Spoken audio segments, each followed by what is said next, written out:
My wife was hurt by the man she cheated on me with and ended up in the hospital. Then the doctor told me the truth. The call came just after midnight. "Is this Michael Hayes?" a nurse asked. "Yes. Your wife has been admitted to St. Mary's Hospital after a serious assault. You need to come immediately." For a few seconds, I couldn't speak. My wife, Sarah, and I had barely talked in weeks.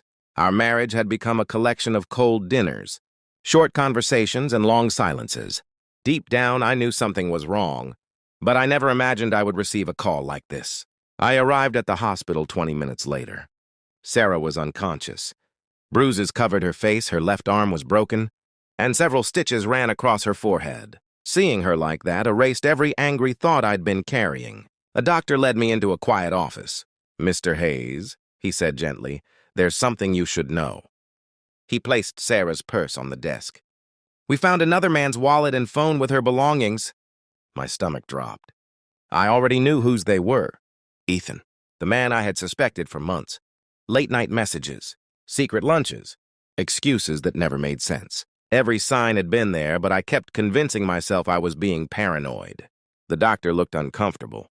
"The police believe they were together before the assault." I thanked him and walked back to Sarah's room, feeling like my entire world had collapsed. The next morning, detectives explained what had happened. Sarah had met Ethan to end their affair. He refused to accept it. Their argument became violent in the parking lot of an empty office building. Witnesses heard her screaming before Ethan shoved her to the ground and fled. He was arrested later that morning. I should have been furious. Instead, I felt empty. That afternoon, the doctor returned with an envelope. "We found this hidden inside your wife's jacket," he said. "It's addressed to you." My hands trembled as I opened it. Inside was a handwritten letter. "If you're reading this, I may not have had the chance to tell you the truth. Michael, I betrayed you, and I will regret it for the rest of my life. I believed Ethan cared about me, but he only cared about controlling me. Every promise he made was a lie. I asked him to meet tonight because I wanted to end everything forever. I planned to come home and finally confess everything to you. I know I don't deserve forgiveness. You loved me when I didn't even value myself. You deserved honesty, and I gave you lies. Whatever happens to me, please know this wasn't your fault. I made the choice. I'm sorry." I couldn't stop the tears. For months, I had blamed myself. Maybe I worked too much. Maybe I wasn't romantic enough. Maybe I had failed as a husband. But her letter made one thing painfully clear. Her affair was her decision, not something I had caused. 3 days later, Sarah finally woke up. She looked at me and immediately began crying. "You shouldn't be here," she whispered. "I know. I'm so sorry. I know." She reached for my hand, but I wasn't ready. Forgiveness and trust are not the same thing. Over the next several weeks, she slowly recovered.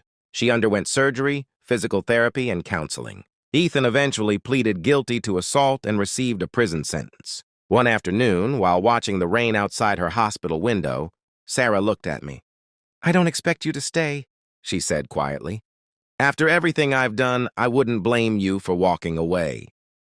I took a long breath before answering. "I can forgive what happened because I don't want to carry hate for the rest of my life." She looked at me hopefully.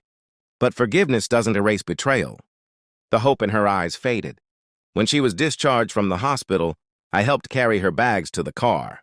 Then I drove her to her sister's house. She understood without asking. Our marriage was over. Months later, the divorce was finalized peacefully. We never shouted. We never argued in court. There had already been enough pain. A year later, I received one final letter from Sarah. She thanked me for showing kindness when she deserved anger. She wrote that surviving the attack had forced her to face every mistake she had made, and that she was finally rebuilding her life with honesty. I folded the letter, placed it in a drawer, and quietly closed it. Some chapters are not meant to be reopened. That night, I stood on my porch as the sun disappeared beyond the trees. For the first time in a long while, I felt something I thought I had lost forever: peace. Because sometimes the hardest truth isn't discovering someone betrayed you. It's realizing that loving yourself enough to let go is the only way to truly heal.